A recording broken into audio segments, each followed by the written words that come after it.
حرب، حرب الخداع والدجل، وهي ما قبل الحرب العالمية الثالثة، وجميعهم متفقين عليها، وراح يضحكون على الشعوب بمسرحيات هن متفقين عليها. الكل يتبع إلهم، كلهم بطريقة مباشرة أو غير مباشرة. بالبداية أمريكا ما عندها مشكلة إنه مضيق هرمز يتسكر أو غير مضيق أيضا. ليش؟ لأنه غايتهم يجمعون الذهب، صار وقت إنه يجمعون الذهب بس بطريقة بدون ما تشعر فيها، تحس كل شيء طبيعي. تمام؟ إذا نرجع نحن للتفاصيل عم تصير حاليا، التهديد والوعيد وشيل وحط وكل يوم كلام، يوم اتفقنا يوم ما اتفقنا، اليوم بدنا يصير في ضرب يوم ما بده يصير ضرب. هذا كله شو الغاية منه؟ يلعبون بالأسعار الأسهم، وإذا لعبوا بأسعار الأسهم شوي شوي شوي شوي الناس قاعد تفقد فلوسها، الناس طبيعيين وليس القادة الكبار. والقادة الكبار أو التابعين لإلهم عم يستفادون، يرتفع الأسعار أو ينزل، لأنه هون هو يكون حاطط مضاربة ارتفاع أو نزول. طيب أمريكا لما بهاي الطريقة اللي عم تسويها راح تجمع كثير فلوس، راح يتسكر مضيق هرمز، راح هي تبيع النفط اللي عندها من طريق فنزويلا لباقي الدول العالم. تمام؟ وعندها هي احتياطي، أكبر احتياطي بالعالم أصلا، تصير تبيع للداخل. لكن هذا لا ما راح يكون على فترة طويلة، راح يكون على فترة قصيرة، يعني ممكن سنة أو سنتين بالكثير. تمام؟ وبعد ما يبيعوه وبعد ما ياخذون فلوس العالم يصير يبيعون النفط مقابل الذهب. تمام؟ يعني أنت تريد نفط حتى أنك تعيش حياة كريمة مثل اليوم عم تعيشها، أوكي هذا ذهب. بعدها يصيرون يريدون إنه أنت النفط خلصنا منه، تمام، تريد تعيش حياة كريمة، فياخذون منك الذهب مقابل الغذاء. وبهاي الطريقة أنت تكون تابع لهم كبشري طبيعي، تابع لهم بشكل مباشر. تمام؟ كل العالم هن باستطاعتهم يسوون هذا الشيء، لكن يريدوها بطريقة مسرحية، يريدوها بطريقة غير إنه واضحة عند الناس كلها. راح يكون في ناس قليلين يعرفون، بس حتى الناس اللي يعرفون ما يقدرون يغيرون شيء، لأنه بإيدهم هم كل شيء. تمام؟ بس أنا اليوم أستغرب كثير من الناس اللي قاعدة يعني تحلل وتشيل وتحط، ويوم ينضحك عليهم يوم ما ينضحك عليهم، يوم يحسون كل شيء طبيعي، وثاني يحسون لا هذا الكلام غير صحيح. هذول قاعدين يوهمون الناس طبيعيين. حبيبي اللي عم يصير هو دجل بدجل بدجل، هي هاي الحرب دجل، هي هاي الحرب الأخيرة، الحرب اللي من بعدها راح يكون في نظام عالمي موحد مختلف، دين واحد، فكر واحد، حياة مختلفة، ذكاء اصطناعي، فكر متطور. أوكي؟ فبهاي الغاية هم راح يجمعون الذهب. فأرجع أقول اشتروا ذهب قد ما تقدرون، اشتروا ذهب. أوكي؟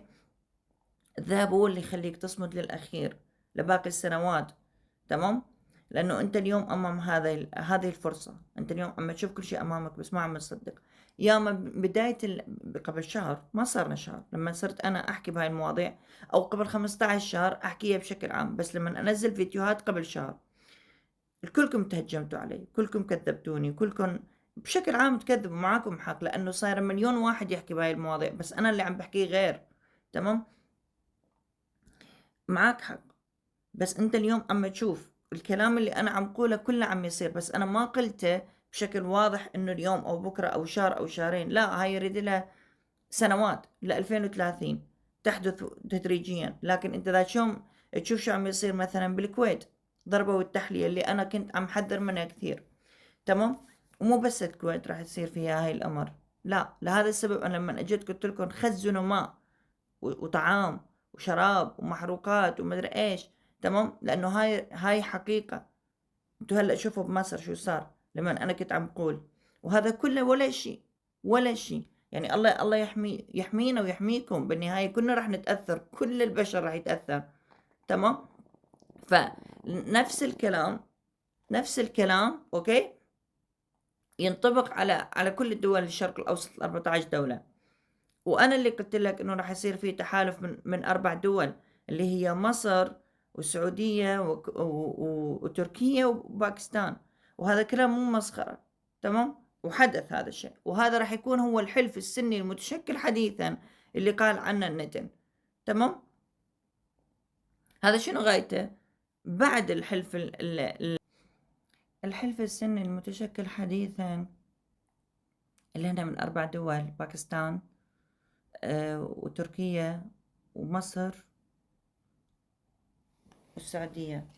السعودية راح تطبق مقولة ويل للعرب من شر قد اقترب، وتركيا راح تطبق مقولة حرب قرقيسيا، ومصر راح تكون عندها مشاكل مع داخلية، أوكي، وأيضا راح تكون عندها مشاكل مع أثيوبيا،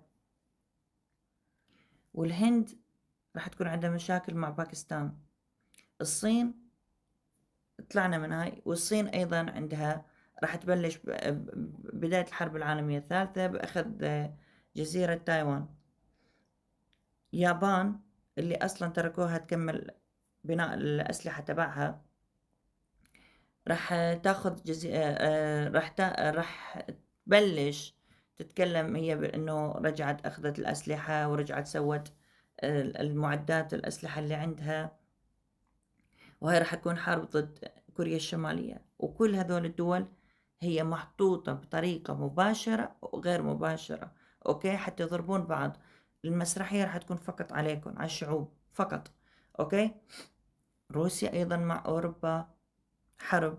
وهذا لما ترامب هاي لما تسكر مضيق كرمل صار يطلب من كل الدول: تعالوا خلينا نفتح المضيق. كل الدول تقول هاي مو حربنا، تمام. فشنو صار يرد ترامب؟ صار يقول انه اوكي، انتوا لما راح يصير عندكم حرب نحن ما راح نتدخل.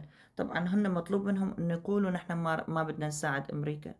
طبعا كلهم تابعين للنظام هذا نفسه، وراح يقولوا لهم خلف الكواليس قولوا هيك وقولوا هيك، وهن يقولون هيك، اوكي. بس وقت يصير المعارك انتو كبشر طبيعيين تحسون انه كل شيء حقيقي وتمشي عليكم المسرحية، بس هي حقيقة انه ماشي صح لحد الان. كل شيء اصلا مو من الان، اصلا من 250 سنة 300 سنة ماشية المسرحية، ومن 100 سنة عم تتنفذ. وهاي الحرب الأخيرة، هاي الحرب الأخيرة، اوكي، حيضربون ايران ضربة قوية جدا، ويبلشون بالحلف السني المتشكل حديثا. وبس يبلشون بالحلف السني المتشكل حديثا، تمام، تدخل روسيا وتدخل الصين وتدخل باقي الدول وتصير الحرب العالمية الثالثة. هذا كلام طويل جدا، أنا تكلمته باللايف، إذا تكلمت باللايف قصدي، وتكلمت أيضا بالفيديوهات القديمة تبعي، بس أنا مليت، أنا قرفت وأنا أعيد وأعيد. ما أعرف، أحس إنه لا، يعني من بلشت هاي الحرب فترة طويلة جدا جدا، مع انه انا حكيت منها من الان الى 2030 يعني ايش راح يصير. يطلع لك واحد صيني بروفيسور يحكي، ويطلع لك آلان، ويطلع لك مدري من، هذول كلهم قاعدين يتكلمون بهاي الطريقة، وهي معروفة اصلا امام العالم كلها. بس هذول اللي قاعدين هذول دجالين، يعني على اساس يعلمون بالغيب.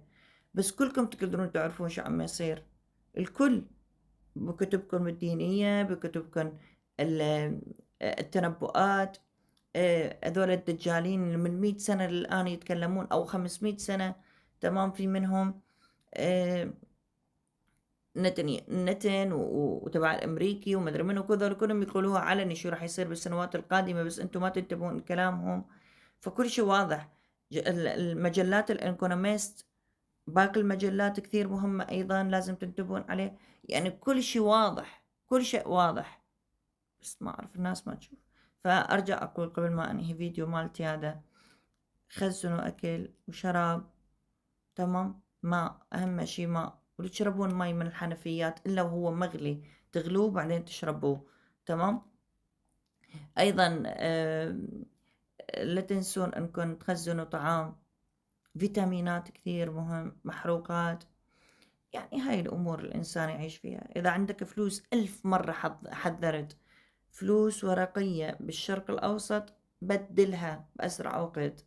هذا الفيديو أنا عم نبه فيه، لا أنا عم بتدجل ولا أعلم بالغيب، ولا أنا آمن بهاي الأمور، ولا إلي علاقة بهاي الشغلات. هذا كله عم يصير أمام عينكم، بس أنتم ما عم تشوفوا، تمام. أنا ما أدري بعد شو قلكم.